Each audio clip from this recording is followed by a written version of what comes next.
Chegando, eu sou o Rodrigo Brasil, sou fundador do ateliê, né, sócio e também professor, dava os cursos de pintura, normalmente eu também dou os cursos práticos. Vocês estão escutando direitinho? Então, porque tem muito tempo que eu não faço essa live, eu tô sem fone. Assim que eu lembrar onde que existe um fone aqui, não tem fone. Tranquilo. Deixa eu ver se consigo escutar, pra ver se tá tudo certo. Eu vou falar hoje, então, bastante sobre o curso de História da Arte que a gente está montando. O curso vai começar em março. É um curso muito interessante, a gente vai passar toda a história da arte, então a gente vai desde a pré-história até a contemporaneidade, né? Até a contemporaneidade mais ou menos, tá? Porque o que vai acontecer? A gente vai desde a pré-história até depois, mais ou menos 1950. A partir de 1950 a gente para um pouco, porque significa que a gente está muito próximo da história, um pouco mais complicado de explicar, mas a gente vai ver até, né, a primeira metade do século XX, que é bem interessante também. Eu sei que na turma a gente já tem umas pessoas para a turma, tá? Então a gente já deve ter acho que umas 6 pessoas para a turma da quinta-feira de noite. Lembrando que as aulas acontecem de forma virtual, de 19 às 21 horas. Vou mandar mensagem direto para a Fátima aqui para ela me lembrar se está tudo bem. E as aulas ficam gravadas, a gente dá elas de forma virtual, mas elas ficam gravadas, a gente disponibiliza as aulas para quem quiser rever, perder uma aula, ou quiser rever, quiser estudar, fazer anotação, né? Então, em geral, elas tendem a ficar todas gravadas.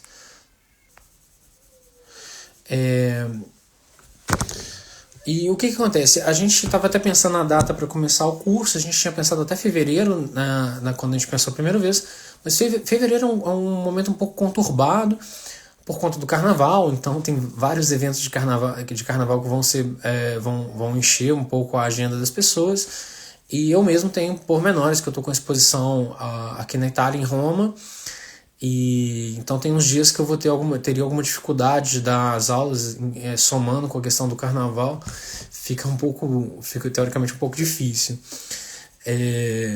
Que ótimo, a Fátima já me respondeu que tá dando pra ouvir tudo direitinho aqui, porque eu tô sem o fone, eu fico meio na dúvida.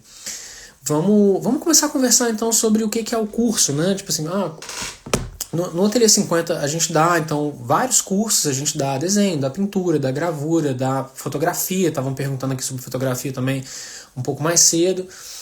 A gente dá uma diversidade de cursos, mas que são práticos, né? Funciona no Lourdes, em Belo Horizonte, mas a gente também oferece uma gama boa de cursos teóricos que são importantes. Então, se você está envolvido com arte, quer ter uma formação em arte, quer poder atuar, produzir bastante, é importante também você ter a formação teórica. E por que então, né, o curso de História da Arte? Tem vários motivos. Então, um motivo muito simples para quem gosta de arte, trabalha com arte ou está estudando arte, é repertório, sabe? Quanto mais você conhece História da Arte, mais repertório você tem. Mas são coisas que já passaram. Eu falei assim, não, calma, você tem repertório de cor, de composição, você tem repertório de temas, você tem repertório de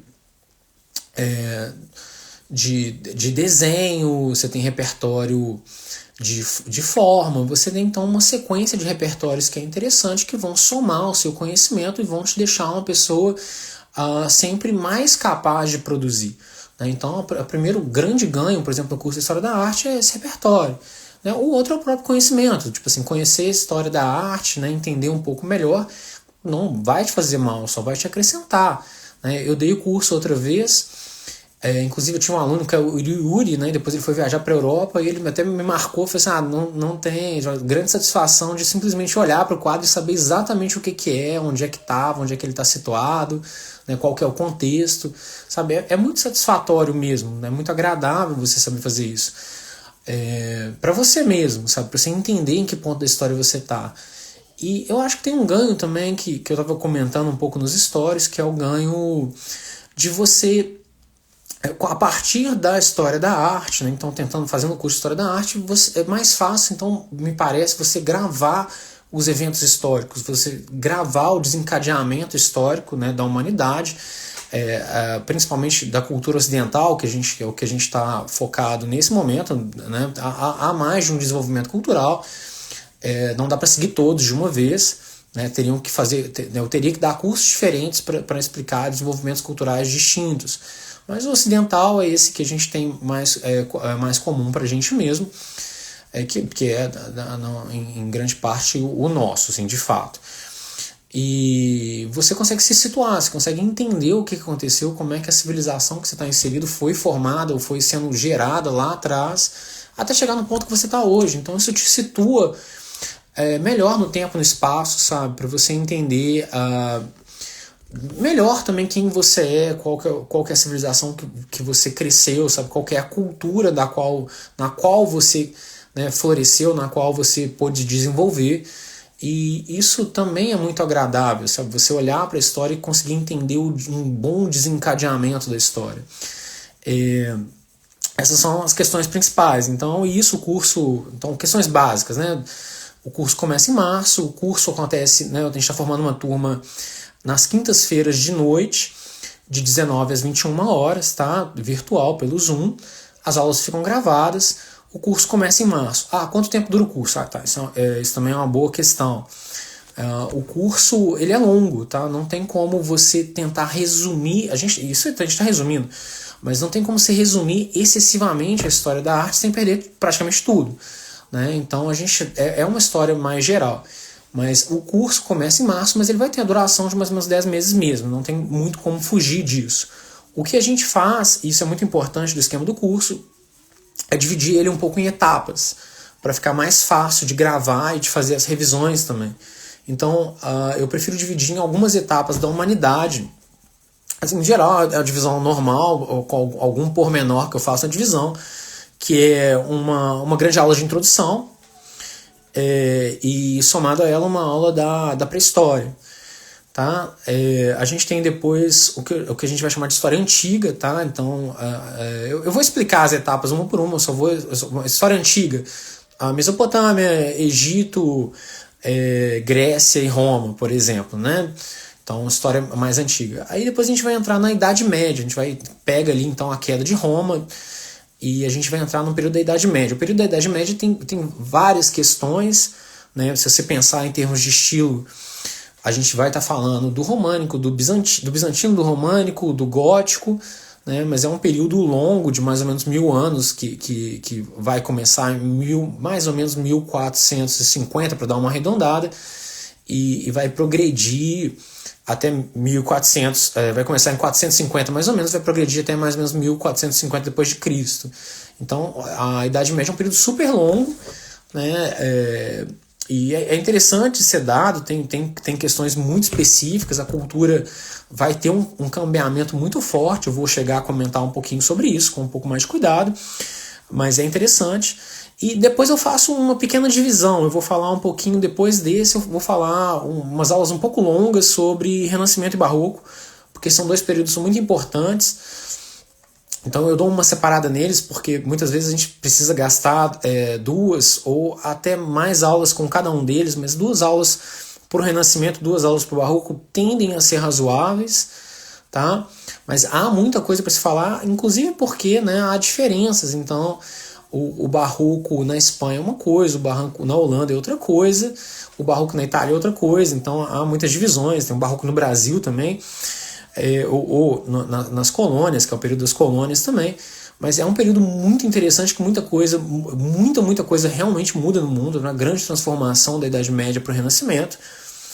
E depois a gente vai começar a falar um pouquinho sobre Idade Moderna, tá? E quando a gente fala de Idade Moderna, a gente vai falar então de depois do Barroco, então Barroco, Rococó.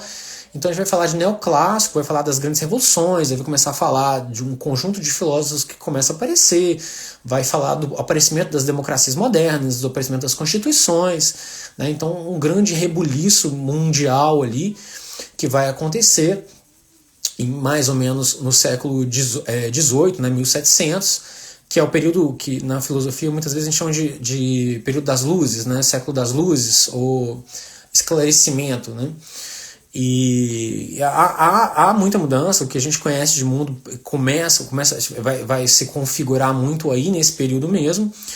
E ele é muito interessante porque ele vai passar em etapas, né, que é o neoclássico, que é um retorno ainda ali. Se a gente pensar nos Estados Unidos, por exemplo, ele tem muita coisa do neoclássico na própria formação ali dele como uma nação.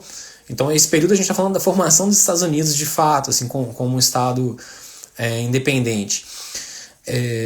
Até sempre bom marcar o neoclássico. Eu gosto com a formação dos Estados Unidos, com a independência dos Estados Unidos e posteriormente as outras independências que vão se seguindo. E depois disso a gente vai ter então o romantismo, muito interessante. Depois a gente pula para o realismo, depois a gente pula para o impressionismo.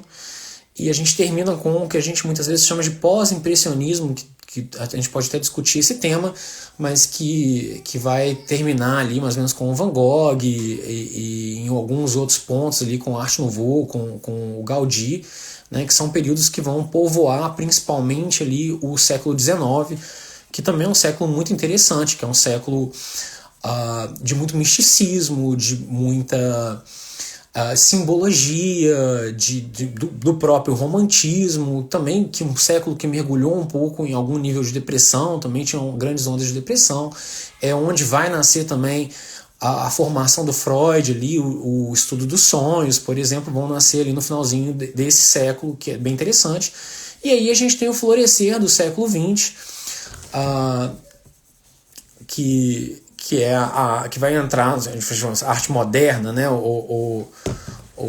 Vamos começar como o século XX, que é muito amplo, né? E aí, quando começa o século XX, há uma ânsia na humanidade por mudança, por inovação, e vai começar a borbulhar estilos, artistas. E o início do século XX é um período onde tem muitos novos estilos. Eles são parecidos entre si. Eu até defendo que no fundo eles são basicamente, na maior parte das vezes, o mesmo estilo, né? Quando eu der o curso eu vou defender isso com um pouco mais de cuidado, né? Explicando, por exemplo, que o expressionismo alemão é muito semelhante ao fauvismo, né? O fauvismo francês, que parece que é basicamente a mesma coisa, só que com localidades diferentes. Então a gente poderia muitas vezes pensar e interpretar assim como o cubismo espanhol. E a gente vai então nesse desencadeamento desse início do século XX e vai depois falar sobre o início da abstração com concorrentes, assim, com o próprio Kandinsky, que começa expressionista, né, e vai andar para abstração, depois com o Destil, com o Mondrian e assim por diante, né, até o suprematismo russo ali no final, também alguma coisa disso. Mas há um conjunto imenso de estilos no século XX. Então o século XX às vezes está separado, eu separo ele num módulo, um módulo separado, mas ele é cheio de estilos e cada um deles é uma aula. Nem dá para dar tudo, assim, precisaria talvez quase de um ano inteiro para a gente dar só o século XX. Então a gente faz uma pincelada nos principais estilos ali para finalizar. Então a gente vai separar o curso, assim, voltando nesse ponto, né? Introdução e pré-história, história antiga, Idade Média, Renascimento, Barroco, depois Idade Moderna e século XX. Tá? Você pode imaginar que são mais ou menos 2 meses para cada um, se a gente for associar aí. Não são mais ou menos 2 meses, não, porque a primeira aula é só uma introdução. Mas a gente está falando de mais ou menos 10 meses de curso para conseguir cumprir essa carga, considerando muitas vezes que a gente às vezes tem que colocar umas aulas de revisão para não se perder nesse ponto.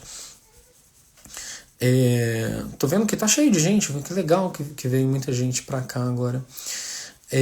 Sejam todos muito bem-vindos. A live fica gravada, né? Normalmente, se tudo der certo, depois eu posto ela ali para quem perdeu, quiser ver depois.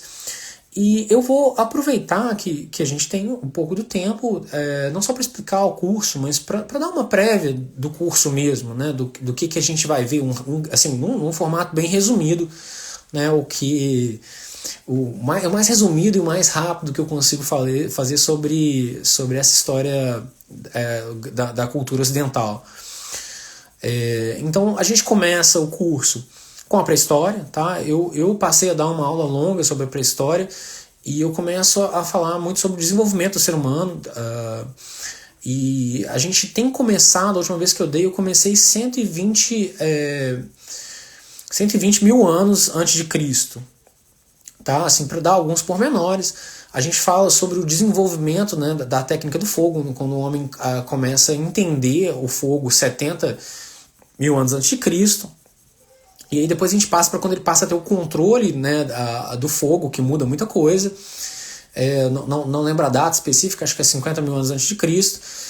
E aí todo o movimento de expansão, de desenvolvimento, até chegar na pintura rupestre, naquelas cavernas lindas, né, que tem na França, que tem na Espanha, que datam mais ou menos, tá, entre 30 mil anos e 14 mil anos antes de Cristo. Isso é tipo muito tempo atrás, né? São as pinturas muito bonitas, e a gente vai pontuar algumas coisas da pré-história ao longo do mundo, apontando algumas coisas num canto e no outro, lembrando que a pré-história é um período super rico, né? Se você imaginar, é o período mais longo da história humana, e o qual a gente sabe menos e tem menos capacidade de saber do que aconteceu.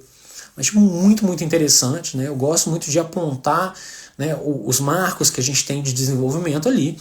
Você imaginar que aquelas cavernas foram feitas entre 30 e 16 mil anos ou 14 mil anos antes de Cristo, é muito impressionante, isso é muito tempo atrás, tá? E a gente vai tentar entender um pouco, muitas vezes não uma cultura específica, que não é uma coisa que a gente tem tempo de focar em relação à pré-história, mas muito do desenvolvimento humano, né? do começo da história humana na África e do desenvolvimento, florescer ali da humanidade. Tem vários pontos muito, muito curiosos, né? sobre a pré-história. E eu vou listando eles um a um pra gente e depois pontuando, assim, mostrando onde que estão as cavernas, como o momento que elas foram formadas, né, o que está pintado ali, que as pinturas, né, das cavernas são tipo, muito, muito bonitas e muito elaboradas, e a gente não faz, né, muitas vezes a gente não faz ideia de como é que eles conseguiam fazer aquilo. Eu até chamo muita atenção dos meus alunos quando eu falo da pré-história, eu falo assim, olha como é que eles desenharam o touro, né, que eles desenham vários dos touros, assim, olha como é que eles desenharam os cavalos dos touros. Eles desenham muito bem, sabe? E você tem que imaginar que a gente hoje bota a fotografia do cavalo do touro e rala para conseguir desenhar. Eles não tinham como fazer isso, não só porque eles não tinham fotografia, eles não tinham o touro. Eles tinham que olhar na natureza, guardar na memória, voltar para dentro da caverna escura e desenhar, e conseguir desenhar e pintar, sabe? É muito impressionante que se possa fazer isso, né? Ou que se tenha a capacidade de fazer isso. Eles eram realmente muito bons de desenho.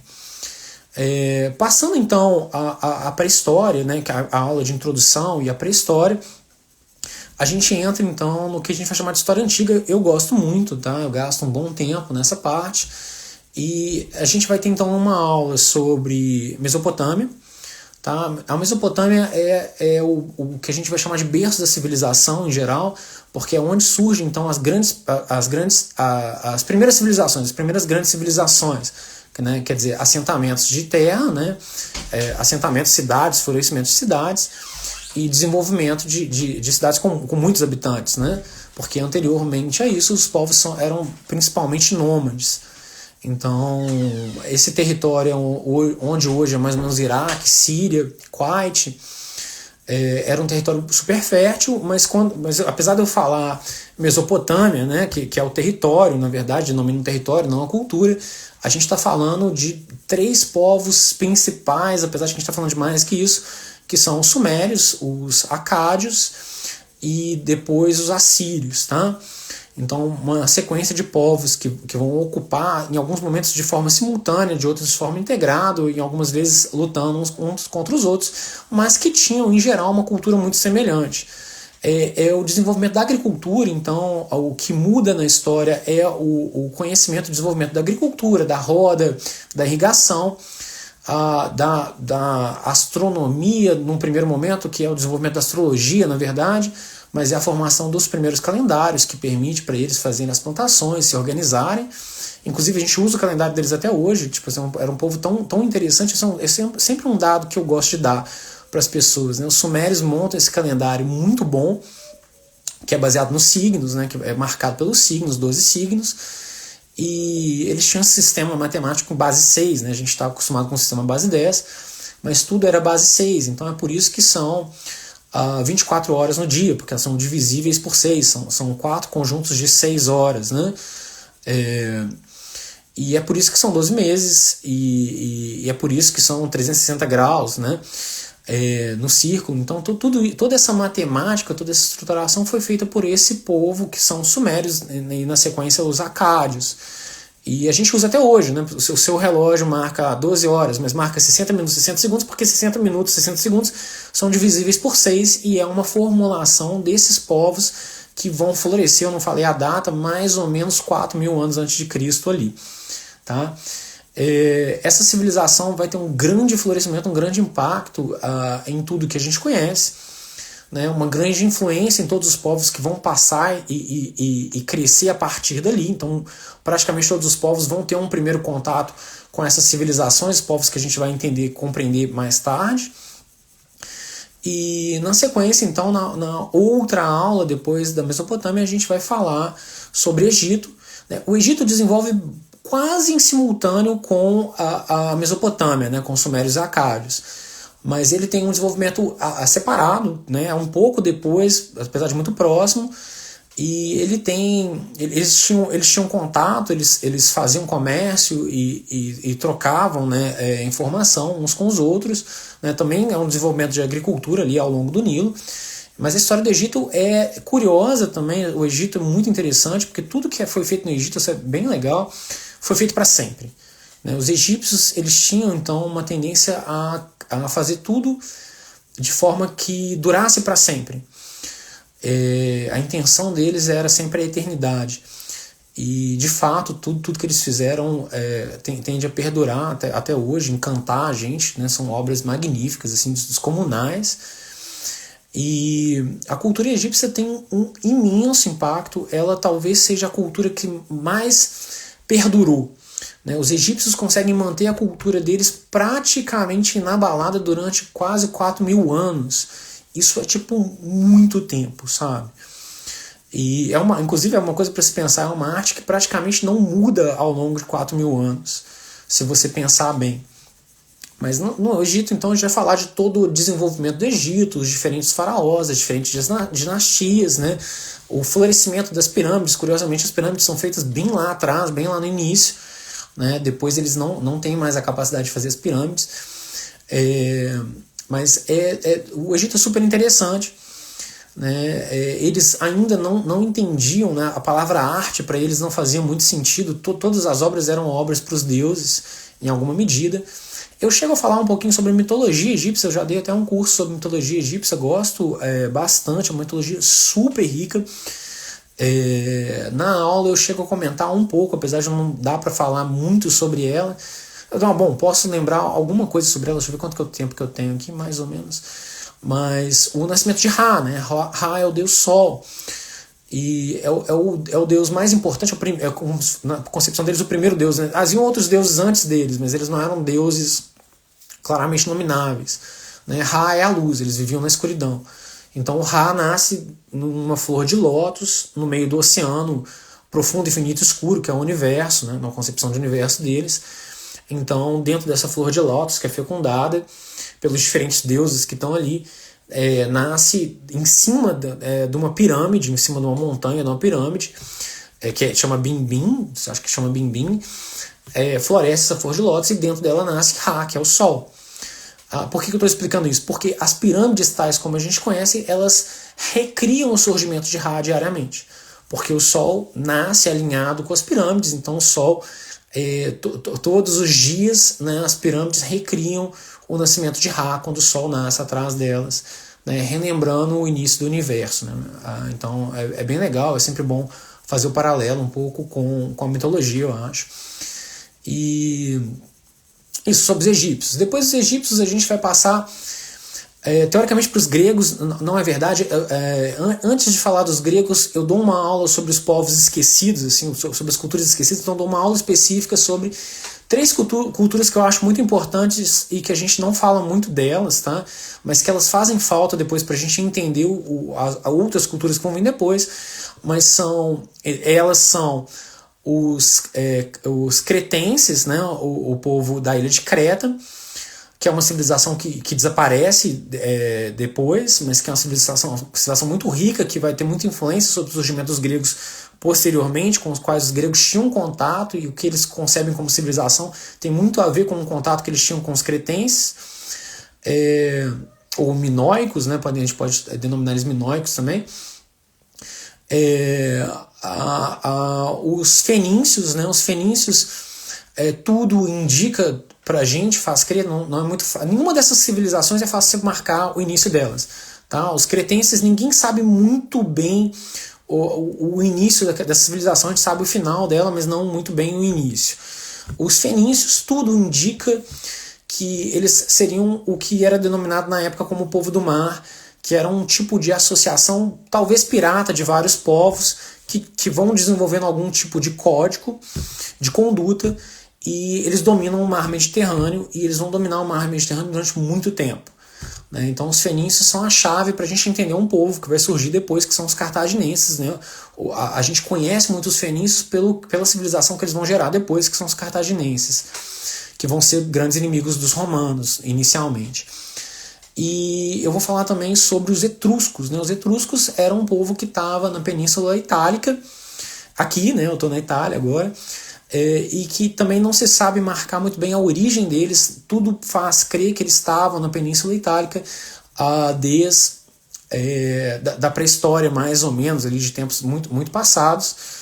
E os etruscos, eles eram chamados, se eu não me engano, pelos gregos que tinham contato com eles, de Tusquei. Se eu não estou enganado, os gregos chamavam eles de Tusquei. Né? O território dos etruscos, né, dos Tusquei, era a Toscana. Então esse era especificamente o território dele. A gente fala de Toscana hoje, mas esse nome provém do fato de ter sido o território que os etruscos ocupavam. E os etruscos têm um papel muito importante na história, principalmente da formação de Roma posteriormente, porque eles desenvolvem, por exemplo, para vocês terem uma ideia, né, do que eles são, eles desenvolvem o arco, a construção em arco, que nenhuma outra civilização tinha desenvolvido. Depois o mundo vai esbanjar a partir daí. Os romanos usam os arcos para fazer tudo. Né? Você tem que pensar, por exemplo, que os gregos não usavam os arcos, os egípcios não usavam, nenhuma outra civilização usava. Quem desenvolve essa arquitetura, essa construção, essa engenharia do arco são os etruscos. E ele é um povo, então, importante na formação ali. Para quem não sabe, também aquela loba, né, alimentando o Rômulo e o Remo, né, alimentando as duas crianças, que é uma escultura muito famosa, que a gente associa com os romanos, é na verdade uma cultura etrusca. Mas eu dou uma aula falando desses três povos, assim, pincelando, mostrando quem que eles são. E aí na sequência então eu vou falar dos gregos. Então a gente vai ter uma aula inteira sobre os gregos, que são entendo eu e apresento assim por algum debate, mas o alicerce da civilização ocidental, né, onde vai surgir a filosofia grega. Mas é uma história longa, né? Uma curiosidade então sobre os gregos é que eles não se denominavam gregos. Na verdade, eles eram um conjunto de povos que tinham uma cultura muito semelhante, que vão ser amarrados, culturalmente amarrados, o que é muito, muito importante, principalmente por uma obra literária, que é a obra do Homero, que é a Ilíada e posteriormente a Odisseia. E eles têm uma mitologia super rica. A mitologia deles é um costurado de deuses de outras mitologias, porque esses povos vão se concentrando naquele território e vão se desenvolvendo, mas eles não eram um povo, né? Eles eram vários povos que tinham um pacto, né? Um pacto de cooperação e um pacto também militar. O pacto de cooperação deles é selado principalmente pelas Olimpíadas, que eles inventam, e que eles param tudo de 4 em 4 anos para fazer as Olimpíadas. Eles conseguem fazer um conjunto imenso de Olimpíadas, então eles conseguem, durante acho que quase 1000 anos, praticamente, manter as Olimpíadas deles. Deixa eu ver, menos que 1000 anos. Depois eu dou uma conferida nesses dados, é difícil para essa aula lembrar todos esses dados, mas na aula dos gregos eu com certeza te dou esse dado. E era um pacto cultural também de cooperação militar, né? Seria uma coisa um pouco mais semelhante ao que seriam os Estados Unidos, né? Não o que a gente entende dos Estados Unidos, mas são estados distintos que têm um pacto de cooperação, apesar de cada um deles ter uma independência de legislação, de conduta.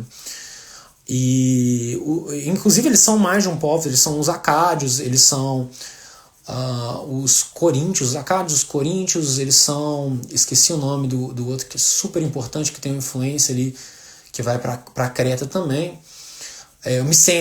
Os micênicos são os acádios, são os coríntios, eles são então um conjunto de povos que cooperam e que, né, vão ser dominados como gregos e que vão ter uma grande expansão, vão começar a fazer... Os gregos nunca dominavam um grande território, eles tinham as cidades-estados, as cidades tinham as influências, então eles vão ao longo do tempo colocando as cidades deles.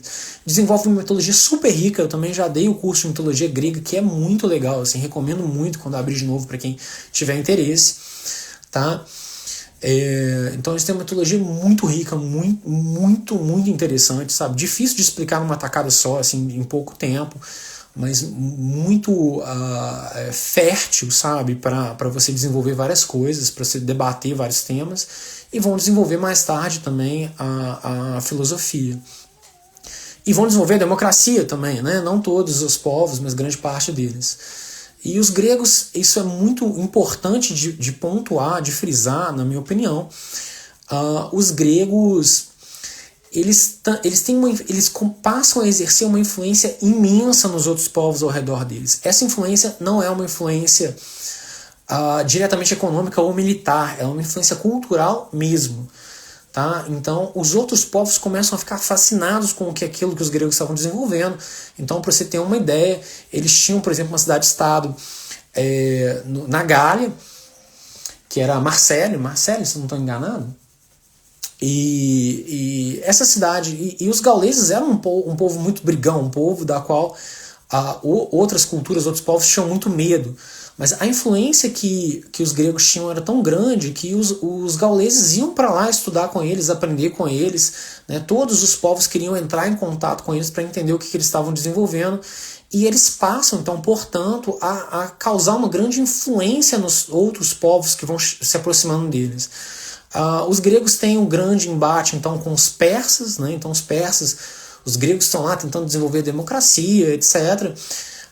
Mais tarde a filosofia, o pensamento individual, questionador, reflexivo.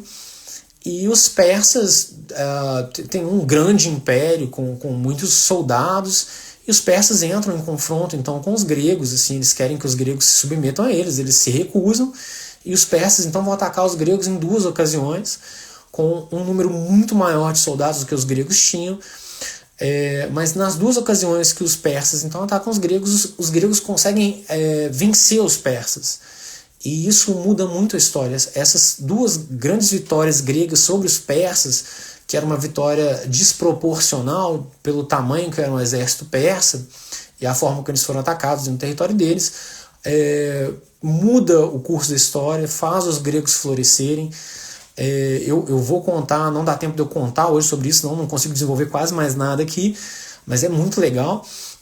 Eu conto um pouco melhor sobre isso mais tarde, né? Na sequência, então, a gente tem lembrando que os gregos também tinham contato com os egípcios, né? Eles achavam que os egípcios estavam na Terra desde o início, sabe? Eles achavam que eles eram a cultura mais antiga de todos, eles tinham uma admiração imensa pelos egípcios, o que é bem curioso, e tinha um grande contato com eles, e grande respeito pelos egípcios nesse período também.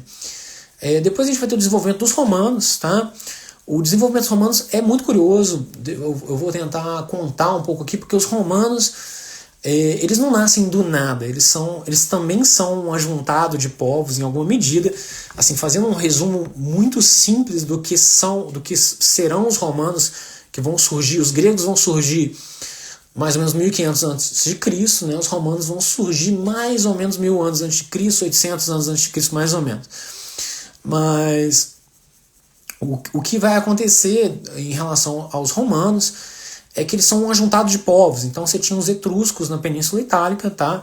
Que era esse povo que eu comentei, que estava desenvolvendo os arcos, que tinha um trabalho de escultura muito bonito, que era um povo agrícola, que estava ali há muito tempo. Abaixo desses povos, então, chegam os povos de língua latina, então vai ter uma migração dos povos de língua latina, que são os sabinos, os latinos e alguns outros povos que vão se assentar abaixo do território da Toscana ali, fazendo também cidades independentes, né? Cada cidade com a sua independência, são povos distintos, mas de mesma língua. E no sul da Itália você tinha um conjunto de colônias gregas muito importantes. Por exemplo, você tem Siracusa ali na Sicília, você tem Crotone aqui na Calábria, né, que é onde eu estou também, não estou em Crotone, mas Crotone é na Calábria. E falei assim, mas essas são cidades satélites dos gregos. Não, Pitágoras nasce em Crotone, né, nasce na verdade na Itália, então elas eram cidades muito influentes que estavam no sul da Itália. E o que acontece é que esses povos, né, principalmente os gregos ali na Sicília inicialmente, vão ser atacados pelos cartaginenses, que era um povo que estava em ascensão militar, que dominava todo o Mediterrâneo, começa a dominar territórios ali perto. Então eles chegam então na Sicília e destroem uma cidade, assim, botam a cidade no chão, destroem tudo e começam a se armar para atacar outras cidades. Os gregos, então, pedem ajuda para essas outras civilizações que estão ali, que são os sabinos, os latinos, né, que estão ali já cooperando com os etruscos, e é um início da formação ali. E esses povos, então se unem para fazer uma liga, mais ou menos uma liga, para se proteger do avanço de Cartago. E isso vai formar, então, uma nação que tem a escultura etrusca e o arco etrusco, né? A arquitetura etrusca tem a língua latina como base estrutural e tem a mitologia grega como fundamento. É um somado de 3 culturas, se você quiser tentar resumir assim. É um pouco mais complexo que isso, mas dá pra gente tentar resumir assim. E os romanos, então, vão vencer os cartagineses, então são as guerras púnicas. Quando a gente falar dos romanos, a gente vai ter que falar bastante sobre as guerras púnicas, para explicar o desenvolvimento da arte romana, da cultura romana e da arquitetura. E depois que eles conseguem então vencer os cartaginenses, né, é o Aníbal, né, são as grandes batalhas com Aníbal, os irmãos Cipiano, né, que lutam a vida toda contra o Aníbal ali, e depois o Cipiano africano que vai acabar vencendo o Aníbal no final, que é o filho de um deles. Muito legal, uma história muito interessante de como é que são essas batalhas, como é que é esse desenvolvimento. E aí começa então uma expansão romana a partir daí. Quando eles vencem os cartaginenses, então eles acabam ocupando o território que era inicialmente ocupado pelos cartaginenses. Então, uma primeira grande expansão dos romanos não é uma expansão direta, mas é porque eles vencem então esse outro povo e acabam dominando parte desse território, por exemplo a Península Ibérica, né? Espanha e Portugal. E depois a gente tem uma outra sequência de expansões, por exemplo a expansão do Júlio César ali um pouco antes de Cristo, que vai tomar a Gália, né, que é a França, e depois a gente tem a mudança da República para o Império Romano, que é exatamente depois do Júlio César. E aí tem que contar essa grande história, mostrando, pontuando, explicando arte, explicando construções, etc. E a gente vai então para esse grande período de expansão romano. Eu estou correndo contra o tempo aqui. Vocês estão gostando? Tá dando para acompanhar bem aí? Assim, claro que eu estou fazendo um grande resumão aqui, mas eu acho que tá dando para fazer. Eu tenho mais 20 minutos, eu vou ver até onde da história eu consigo chegar com 20 minutos, fazendo um resumo, tá? Então o Império Romano tem essa grande expansão. O que vai acontecer com o Império Romano em grande medida? Ele vai ter o contato com o cristianismo, né, com Cristo, né, e depois com a cultura cristã. E a cultura romana e a cultura cristã vão se fundir, tá?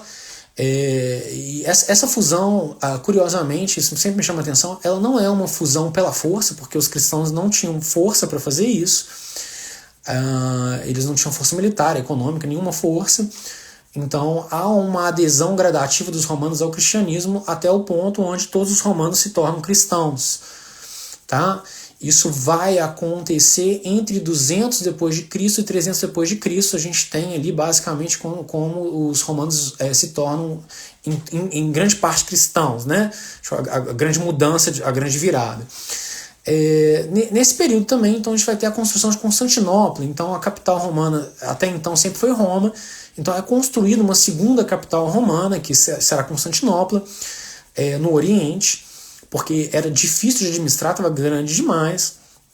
Tá? Constantinopla é hoje o que é Istambul, tá? A gente depois fala um pouco sobre essa mudança.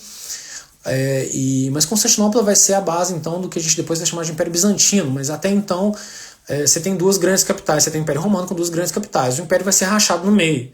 Ele em algum momento vai ser dividido entre Império Romano Ocidental e Império Romano Oriental. Capital oriental Constantinopla, capital ocidental Roma. O que vai acontecer? Vão ter as grandes invasões bárbaras. Eu adoro falar sobre as invasões bárbaras do Império Romano, adoro falar um pouco sobre os povos bárbaros que vão invadir, que são, basicamente, as invasões começam com os godos, tá? E é bom lembrar, esse povo que são os godos é um povo que vai ser formado ali entre a Bulgária, a Ucrânia e a Alemanha. Eles vão ser formados naquela panela de pressão, porque tinham vários povos pressionando aquele território. Então eles são um povo criado, talhado pela batalha mesmo, eles estavam acostumados à batalha. Eles não chegam e invadem o Império Romano, então a gente vai ter visigodos visigodos e ostrogodos, tá? Que são os godos de um território e do outro, que são os godos, uns que se alinham aos romanos inicialmente, outros que não. Mas inicialmente o que os godos queriam, esse povo queria, era a cidadania romana. Então havia um grande interesse, muita gente não conta essa história, em se ter a cidadania romana, por N motivos, né? Eles entram no território romano, então eles vão se inscrever, os romanos vão falar assim, olha, vocês podem ficar no território, mas vão ter que servir o exército, então eles vão passar a servir o exército, vão ganhar várias batalhas pelos romanos, e aí em algum momento, essas invasões começam de uma forma muito, muito curiosa, que em algum momento eles falam assim, pô, então a gente lutou as batalhas, fez tudo o que vocês quiseram, escrevemos, né, botamos nosso exército, né, para lutar por vocês, e a tal da cidadania? Eu falei assim, não vai dar para dar a cidadania nos moldes que a gente falou para vocês. E aí os godos não levam isso muito no esportivo. O Alarico, que era um general então dos godos, resolve então invadir Roma, e é isso que ele faz. Então essa é a primeira invasão de Roma, ela acontece pelos godos. O Alarico consegue invadir, mas ele não consegue dominar Roma, ele vai acabar fugindo para o sul da Itália e vai acabar morrendo perto de Cosenza, na Calábria mesmo. Mas depois vai começar uma horda de invasões. Além dos godos, vão ter os visigodos, os godos, os visigodos, vão ter alguns outros povos germânicos, vão ter os vândalos também, que vêm do norte da África, e aí começa uma sequência de invasões. O que acontece é que em algum momento Roma é tomada, e se eu não me engano, se a data tá certa, tá? Que é 447 depois de Cristo, tá? Eu posso ter errado nessa data daí, depois vocês me dão um desconto, que eu estou tentando lembrar várias datas. Mas é quando, na verdade, Roma é tomada, então você tem o imperador do Ocidente, né, o chefe bárbaro, né, o líder bárbaro que consegue tomar Roma, corta a cabeça do imperador romano do Ocidente e manda para o imperador do Oriente, de Constantinopla, e isso marca o início da Idade Média. A Idade Média é marcada especificamente por esse ato de cortar a cabeça do imperador de Roma e mandar ela para Constantinopla, e aí então tem a Idade Média. A Idade Média, então, vários desses povos então começam a invadir o território que era anteriormente dos romanos, e há uma grande fragmentação desse território, e cada chefe, ou cada tribo, ou cada grupo dispõe o território para eles, ou quer lutar pelo território para eles. Então o início da Idade Média, então a gente está já falando da Idade Média, assim, você não consegue marcar os mapas com cuidado, porque os mapas a cada 5, 10 anos eles mudam de fronteiras, né, de domínio, e você tem então essa pressão desses vários povos tentando ir ali. Muitos desses povos realmente vai dar início mais tarde, tá? No início da Idade Média praticamente não sobrou nada. Então quando a gente está falando de 500 depois de Cristo, 600, 700 depois de Cristo, não tem quase nada. Não tem quase nada porque tudo era destruído, tudo pegava fogo, a galera vinha e lutava, destruía tudo. Mas você vai ter uma ascensão então do Carlos Magno 800 depois de Cristo, então você está falando com um lapso de praticamente 400 anos assim, no escuro, né, de mudanças constantes, até que o Carlos Magno começa a recompor o que seria o Império Original Romano, e esse é um período muito específico da Idade Média, tem grandes mudanças no Ocidente, tá? No Oriente, o Império Romano continua. Então o Império Romano ele cai no Ocidente, mas não no Oriente. E ele tem como base Constantinopla, e ele vai ser chamado de Império Bizantino, né? Então a gente vai estudar também a arte bizantina, a influência bizantina, que também está pontuada em outros lugares. Por exemplo, Veneza é uma cidade que não é dominada pelos bárbaros, não vai ser tomada, ela é protegida, tem uma frota naval muito importante, que é uma cidade onde prevalece o bizantino, né? Acontece com alguns pontos, algumas cidades. E então a gente vai falar do Império Bizantino, da arte bizantina, que é o Império Romano do Ocidente, que vai ter uma fusão muito forte com o que restou dos gregos ali, por exemplo. Tá? Vai influenciar imensamente a formação do povo russo posteriormente. Tá? Tem uma influência fortíssima, que eles são um povo... Bom, não dá tempo de eu contar agora, mas quando chegar nessa aula eu vou contar algumas coisas interessantes do contato do Império Bizantino com os povos que estavam se formando na Rússia, com os russos, tá? Que vão dar origem aos russos, e como é que forma a nação russa a partir daí. E o Império Bizantino vai prevalecer, esse império especificamente, Constantinopla, vai cair só em 1470, se eu não me engano, então vai perdurar mais 1000 anos, né, nesse formato, ainda como Império Romano, tá? E enquanto o Ocidente, então, países como a Alemanha, França, Itália, etc., estão empolvorosos ali no meio da Idade Média. A gente vai ter a Idade Média, então, bizantino-românico, e o fim da Idade Média vai vir, então, aparecer um novo estilo que é o gótico. Aí eu falei para vocês ficarem atentos com o nome que eu estava falando, né? Porque eu falei assim, qual é o primeiro povo que faz a invasão dentro do território romano, né? E que vai tomar o território para eles? São os godos, tá? O gótico é um estilo que tem influência dos godos, né?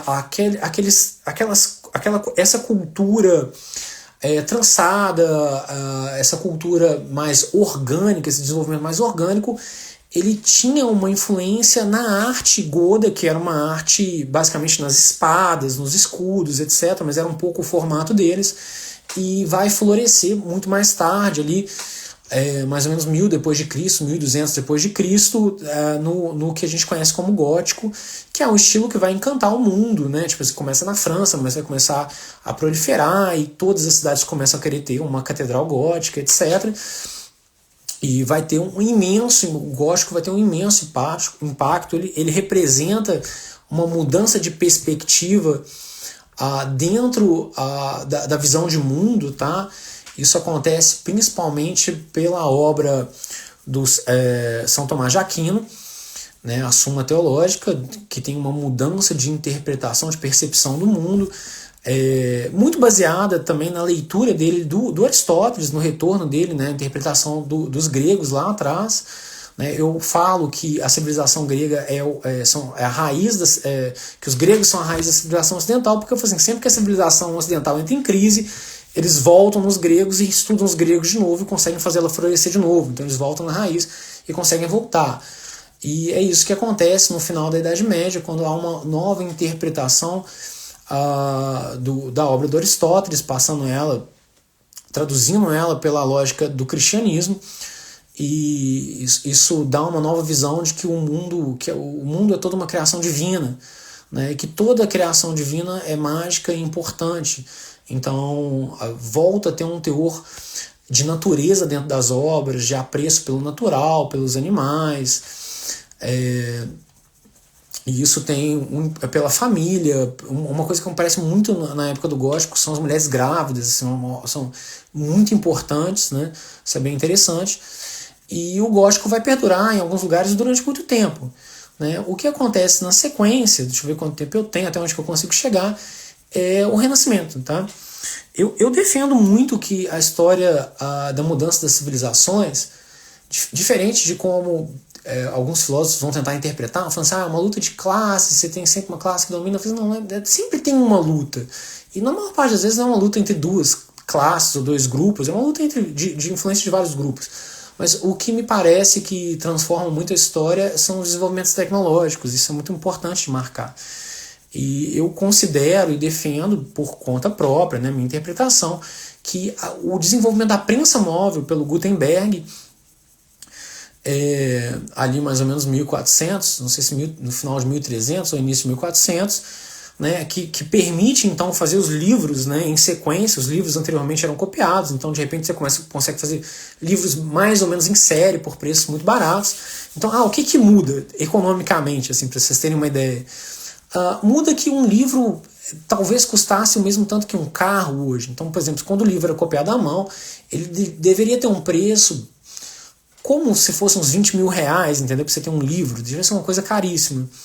E à medida que se inventa a prensa móvel, desenvolve, você começa a poder produzir livros muito baratos. E os livros passam, qualquer um pode fazer uma publicação, né? Tipo assim, qualquer um é um pouco mais acessível. E aí começa a se interessar por tudo, começa a se retraduzir os gregos, começa a se publicar os livros, e há uma grande ascensão, um renascimento. Então as pessoas começam a ficar interessadas em aprender a ler, em pegar os livros, em publicar, etc. Isso tem uma mudança muito grande dentro da civilização. Inclusive, uma coisa que acontece no Renascimento é essa curiosidade com a cultura grega, com a mitologia grega. Isso começa a aparecer na arte por vários motivos. Então há uma nova interpretação, há uma nova... em grande parte isso, né? As obras do Aristóteles e do Platão vão ser traduzidas sem passar pela igreja diretamente, elas vão ser traduzidas na íntegra, e isso acaba tendo um impacto imenso dentro da civilização, dentro da reinterpretação do mundo. Tá? Estamos perto do final aqui. O Renascimento, a gente fala dele até hoje, é tipo, super importante, ele tem grandes mudanças, mas ele vai ser tomado posteriormente por um avanço do totalitarismo que vai acontecer em basicamente toda a Europa, que vai florescer depois com o Barroco, né, com um tipo de repressão e de escurecimento, de domínio das classes mais ricas e mais poderosas, que vai ser marcado principalmente também pelo descobrimento então do novo mundo e do desenvolvimento das colônias, então nas Américas, por exemplo, outros lugares também. O retorno à escravidão, que era uma coisa que não existia, então há um retorno da escravidão nesse período. A gente está falando mais ou menos de 1500, 1600, tá? E tudo isso muda o mundo completamente. Então as colônias, né, mudam o mundo completamente, o retorno da escravidão muda o mundo economicamente completamente, e há um controle, uma ascensão muito forte, muito totalitária dos estados monárquicos e também da igreja, né? Vai surgir então Inquisição, etc. Algumas perseguições, né? A história vai transitando assim, tem vários pormenores no meio do caminho, mas o Barroco, em termos de arte, é super sombrio, porque era um período de alguma forma sombrio, denso, difícil, mas é muito rico, talvez um dos períodos mais ricos, assim, mais desenvolvidos da arte. Os artistas eram realmente muito bons, eram patrocinados. Então o artista podia ficar pintando um quadro durante um ano, porque muitos deles eram patrocinados pela igreja ou pela realeza. Isso acontecia, teve um grande florescimento da arte. A gente vê pela quantidade de igrejas que foram construídas e assim por diante. E o Barroco vai perdurar até onde eu vou conseguir falar, até a chegada do neoclássico, tá? Que é o período das revoluções, é o período do iluminismo também, a gente chama de marca com o iluminismo. Então há uma mudança de ideias filosóficas muito forte. Então vão surgir filósofos como Descartes, o desenvolvimento da ciência, o Galileu vai surgir um pouquinho antes ali. Você vai ter então a ascensão, por exemplo, do Kant, então um conjunto expressivo de filósofos vai se desenvolver. O Locke, principalmente os filósofos ingleses também vão se desenvolver bastante. A Inglaterra tem ampla ascensão nesse período também. E vai começar a surgir a ideia de que todo homem tem direitos, né? E o Locke vai chegar então com essa questão de que todo homem tem 3 direitos fundamentais, que seriam a vida, a liberdade e a propriedade, e que a função do Estado seria garantir esses 3 direitos fundamentais, que seriam tidos como direitos naturais. E tudo isso vai trazer uma nova reinterpretação de mundo, vai trazer o florescimento, o desenvolvimento de democracias, projetos de democracia, e as constituições, assim, a ideia das constituições, a gente fala muito de constituição hoje, mas essa ideia vai começar a ser formulada, desenvolvida ali. E muita gente marca então esse período com a Revolução Francesa, mas acontece uma coisa muito mais importante para mim do que a Revolução Francesa nesse período, que é a independência dos Estados Unidos. As colônias americanas, os americanos, nesse período se rebelam contra a Inglaterra. A Inglaterra tinha o maior e mais poderoso exército do mundo, né? E eu sempre falo isso. ninguém acreditaria que os colonos americanos conseguiriam vencer o imenso e poderoso exército inglês. Né? Contra todas as provações, ninguém, talvez no mundo, nunca apostaria nisso. Né? Mas eles têm... Eu poderia dar uma aula sobre o desenvolvimento dos Estados Unidos nesse sentido, mas eles têm uma garra, eles têm uma intenção, eles estudaram com os filósofos, eles vão ter contato com esses filósofos iluministas, muito contato com eles vão ter grande contato com os gregos, a civilização deles é muito baseada nos gregos, na formação desse grande Estado, que hoje exerce a maior influência dentro do mundo, ela é baseada nos gregos, são cidades-estados que cooperam e tal. Isso tipo assim, muito da formação deles é baseada, estruturada no conhecimento que ele tem dos gregos e principalmente dos iluministas. E a arquitetura civil deles é neoclássica, né, que é uma cópia dos gregos, é uma reinterpretação dos gregos, não por acaso, tá? Tudo isso tá conectado. E a independência dos Estados Unidos, estabelecendo 1776, se eu não estou enganado, tá, gente? Aí vocês voltem nas datas, nem sempre eu lembro todas elas de cor. 1776, então a gente tem então essa primeira grande independência, então a primeira grande democracia moderna do mundo, que vai se manter até hoje, e vai influenciar então tantas outras revoluções e tantas outras democracias a se formarem durante esse período que vai ser o período do neoclássico, o período do iluminismo. Também marcado pela Revolução Francesa e também a ascensão do Napoleão, né? Então o Napoleão vai fazer uma mudança imensa dentro da Europa, tanto que os reis de Portugal vão ter que fugir, né, para o Brasil. Então a gente não conceberia o Brasil como a gente conhece eles se eles não tivessem fugido das guerras napoleônicas, da guerra com o Napoleão, e não quiseram enfrentar o Napoleão, né? Ele já tinha tomado muita coisa e acabam indo para o Brasil.